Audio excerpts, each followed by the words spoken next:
Proclamação do Evangelho de Jesus Cristo segundo Lucas. Glória a vós, Senhor. Naquele tempo, Jesus foi a Cafarnaum, cidade da Galileia, e ali ensinava aos sábados. As pessoas ficavam admiradas com seu ensinamento, porque Jesus falava com autoridade. Na sinagoga, havia um homem possuído por um espírito impuro, que gritou em alta voz: O que queres de nós, Jesus Nazareno? Viestes para nos destruir? Sei que tu és o Santo de Deus. Jesus então o ameaçou: Cala-te e saia dele. Então o demônio jogou-se o homem no chão e saiu dele, e não lhe fez mal algum.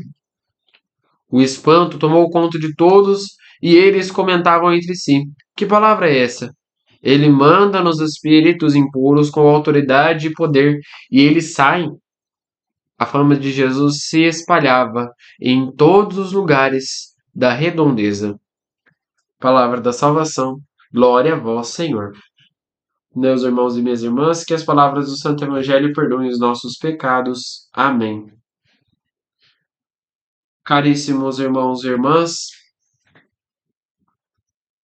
muitas das vezes o comportamento de Jesus provoca no coração dos fariseus e dos doutores da lei diversos comportamentos que não são comportamentos bons, que não são comportamentos que aprovam isso. Como, por exemplo, se Jesus fala alguma coisa bonita, a discriminação, como nós vimos no Evangelho de ontem. Se Jesus faz alguma ação que provoca a eles a raiva, a ira, e diversas vezes nós vemos isso. Ou se Jesus cura alguém e expulsa alguém, expulsa algum demônio, algum espírito impuro, o medo. O medo, ele pode variar. E a situação do medo, ela varia de acordo com aquilo que a gente está sentindo. Porque o medo é quando nós não temos certeza do desconhecido. Quando eu não sei o que eu vou passar lá na frente, eu começo a ter medo. Quem tem medo do final do mês? Eu acho que um dos medos que toda a família tem é justamente o final do mês. Que vai chegando no final do mês, a grana vai apertando, o dinheiro vai encurtando. E aí, como que faz? Como que se vira? E daí passa o dia do pagamento, tá todo mundo tranquilo. Eu tenho certeza que a partir dessa semana aqui, lá para sexta, sábado, vai todo mundo relaxar. Por que que nós temos este medo? Por que que este medo é criado no nosso cérebro? Porque o nosso consciente entende que aquela ação é desconhecida e ele envia estímulos para o nosso corpo, que é o que nós chamamos de medo. É o que nós conhecemos por medo. Quando nós não conhecemos alguma conta, quando nós não conhecemos alguma pessoa. Por que tantas e tantas pessoas têm medo de matemática, por exemplo? Pessoas que não conhecem de fato as contas do conteúdo. E é por isso que tantas e tantas pessoas falam: eu não gosto de matemática. Eu gosto mais de português que de matemática. Eu sou uma dessas tantas pessoas. Mas no Evangelho de hoje, Jesus mostra um outro tipo de medo. O mesmo medo do desconhecido, porém, do desconhecido que habita à nossa frente. Quando nós conhecemos uma pessoa e não a conhecemos verdadeiramente. Ficou meio complexo de entender no Evangelho isso, né? Pois é. Jesus nos mostra que mesmo nós conhecendo verdadeiramente a pessoa, nós não ainda conhecemos ela completamente. E é essa ênfase que Jesus quer deixar aqui. Jesus cura expulsa aquele demônio, e a primeira reação dos fariseus e dos doutores da lei é dizer que ele expulsava os demônios pelo príncipe dos demônios. E nós vamos ver isso em seguida. Em seguida, nós vamos ver isso.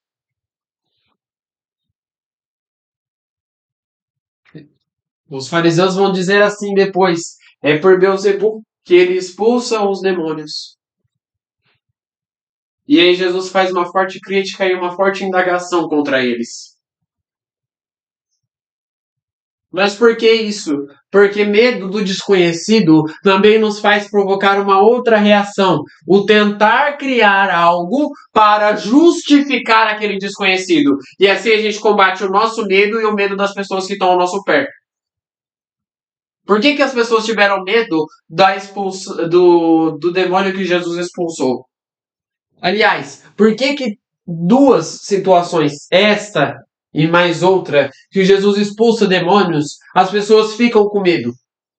Porque não conhecem de fato aonde está a graça ali dentro. Não conhecem de fato aonde está o bem ali dentro. Vejam que Jesus está fazendo um milagre.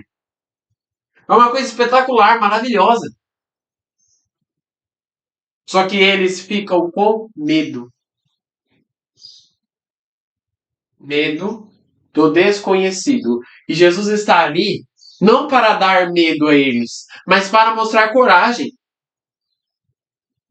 E é este o primeiro ponto que nós temos que ter no Evangelho de hoje. Quando nós temos medo do desconhecido, quando nós temos uma situação em que nós não conhecemos o futuro, nós precisamos ter a ciência, a confiança de que Jesus está conosco.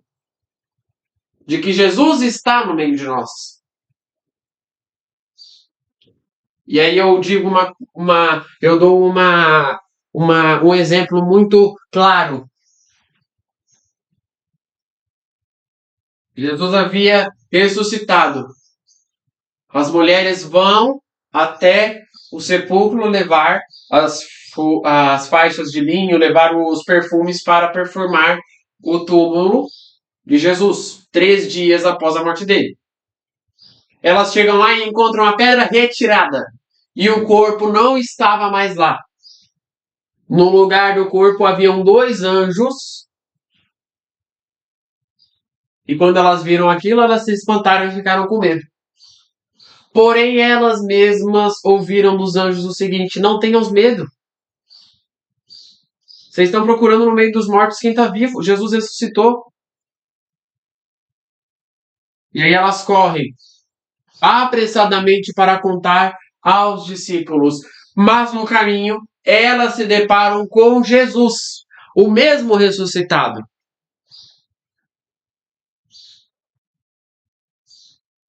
Que coisa espetacular. Jesus não abandona aqueles que têm medo. Jesus não abandona aqueles que têm o medo no coração. Porque se nós continuarmos com o medo provoca a segunda reação no nosso corpo, que é tentar combater aquele medo sozinho. Que é tentar revidar aquele medo sozinho. E aí a gente vai inventando coisas na nossa cabeça, inventando situações na nossa mente, no nosso cérebro, e a gente não consegue justificar aquele medo, e a gente não consegue justificar aquele problema, aquela causa que está acontecendo na minha vida, porque na minha vida só vai tudo errado, porque eu não consigo seguir adiante, e aí a gente vai inventando um monte de coisas para poder justificar aquele problema. Vejam o que eu falei sem parar, porque o medo também provoca essa reação. Eu não consigo ficar quieto. Eu não consigo ter calma, tranquilidade.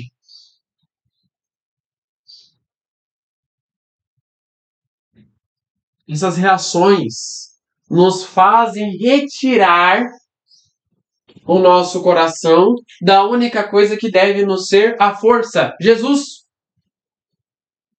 E cada vez mais que eu vou tendo esse medo, cada vez mais que eu vou tendo essa repressão, essa vontade de ficar isolado, porque aqui eu me sinto mais forte, eu vou me afastando de Jesus,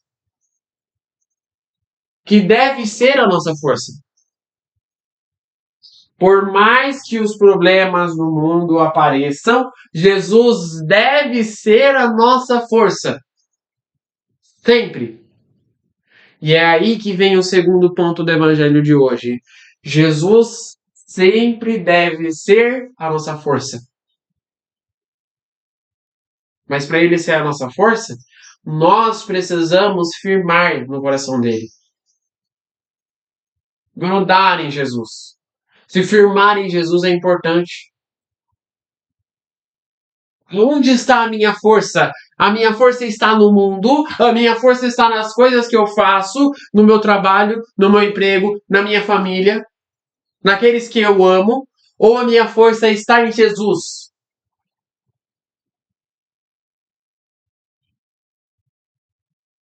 A família passa, infelizmente. Jesus é eterno. Fica com você até os últimos instantes da sua vida. É com Jesus que você vai reencontrar sua família. É com Jesus que você vai rever aqueles que você ama. E para finalizar, o Evangelho de hoje também nos dá uma terceira pista. Vejam que o espírito impuro sabe de cor e salteado o nome completo de Jesus. De todas as ações dele. Dou uma ênfase nessa frase. E eu vou repetir ela. O que queres de nós, Jesus Nazareno? Viestes para nos destruir? Eu sei quem tu és. Tu és o Santo de Deus.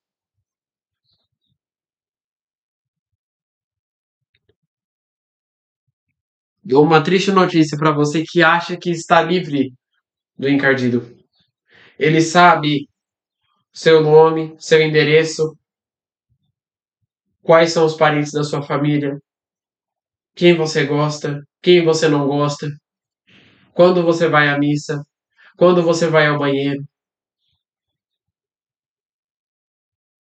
como cutucar você, como tirar a sua paz, como tirar a sua paciência. Ele sabe de tudo.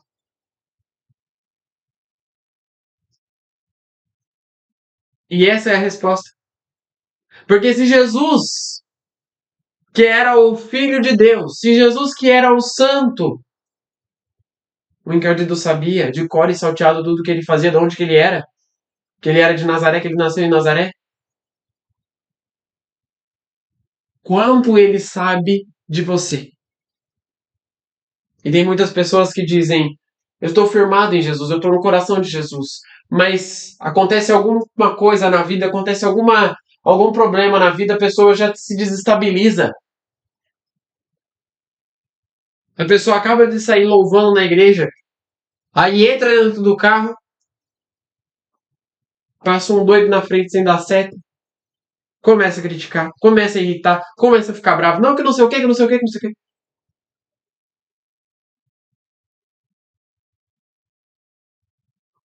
Sinto em dizer, o encardido conhece nossos pontos fracos. E é esta a finalização do evangelho de hoje. Se nós entendemos que o encardido conhece aquilo que me faz cair, aquilo que me derruba, aquilo que me desestimula, a gente vai tentar fazer de tudo para evitar esse ponto fraco acontecer. Eu não devo ter no meu coração pontos fracos. Eu devo ter no meu coração pontos que me aproximem de Jesus. Porque daí a dificuldade vai ficar mais fácil. Eu vou passando dos desafios mais facilmente. E esses desafios se tornam cada vez mais fáceis. Então, o último ponto do evangelho de hoje é exatamente isso.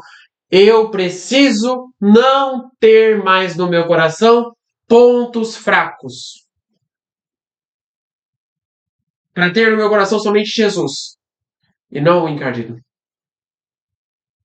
Que no evangelho de hoje, então, nós consigamos compreender de forma certa cada um destes pontos que Jesus nos quer passar. Rezemos juntos. Pai nosso, que estais nos céus, Santificado seja o vosso nome. Venha a nós o vosso reino, seja feita a vossa vontade, assim na terra como no céu. O pão nosso de cada dia nos dai hoje. Perdoai as nossas ofensas, assim como nós perdoamos a quem nos tem ofendido. E não nos deixeis cair em tentação, mas livrai-nos do mal. Amém. Que no dia de hoje fique na paz e na alegria de Deus.